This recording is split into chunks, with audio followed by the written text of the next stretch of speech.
ہم لوگ قرآن اس طرح جو ہے تراویحوں میں رمضان میں ختم کرتے ہیں. کوئی بندہ فوت ہو جائے تو ہم دھڑا دھڑ اس کو جو ہے رٹا مار کے اور حافظوں کو بلاتے ہیں, وہ دھڑا دھڑ اس کو ختم کرتے ہیں. 1.5 گھنٹے کا کوئی ٹائم کیا ہوتا ہے, کھانے بھی بن رہے ہوتے ہیں, ساری چیزیں آپ پڑھیں جلدی جلدی ختم کریں, 30 پارے ختم کریں تاکہ کوئی لنگر شکر ہو. تو اس میں قرآن کبھی ہم نے سمجھ کے پڑھے نہیں نا.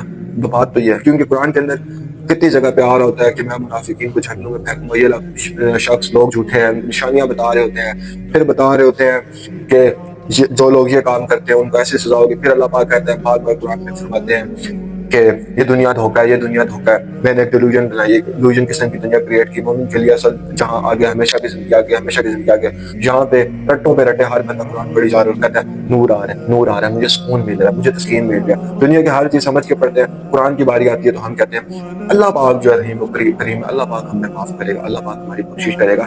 جب آپ نے پیسہ کمانا ہوتا ہے, جب آپ نے بزنس کرنا ہوتا ہے, جب آپ نے شادیاں کرنی ہوتی ہیں, جب آپ نے اپنے مفاد کے لیے کوئی چیز کرنی ہوتی ہے, تب تو آپ بڑا اس کے لیے محنت کرتے ہیں, سوچ وچار کرتے ہیں, 10-15 لوگوں سے آپ ڈسکشن کرتے ہیں, A to Z آپ لوگ کام کرتے ہیں. مگر جب اللہ اور اللہ کے دین کے عمل کی باری آتی ہے تب آپ لوگ کہتے ہیں اللہ جی غفور الرحیم, اللہ معاف کرنے والا ہے. تو یہ آپ لوگ سوچیں کہ آپ کیسے جملے بولتے ہیں, اور اللہ کتنا ان چیزوں پہ غضبناک ہوتا ہوگا کہ اللہ پاک نے اپنی حجت ہمارے اوپر کمپلیٹلی تمام کی, اور ان کا پھر رائٹ بنتا ہے کہ وہ ہمیں جہنم میں پھینکیں کہ اللہ پاک نے ہمارے اوپر 1,24,000 انبیاء بھیجے, 4 آسمانی کتابیں ہم پہ بھیجے, اور ہم لوگوں کو ذرا بھی شرم و حیا کبھی نہ آئی کہ ہم ایک دفعہ ان کو پڑھ لیں.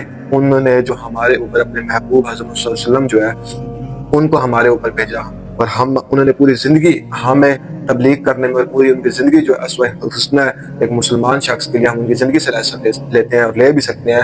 مگر ہم نے کبھی بھی زندگی میں کوشش بھی نہیں کی کہ ہم ان کی سیرت پڑھیں, اور سیرت ہی بیسیکلی قرآن ہے.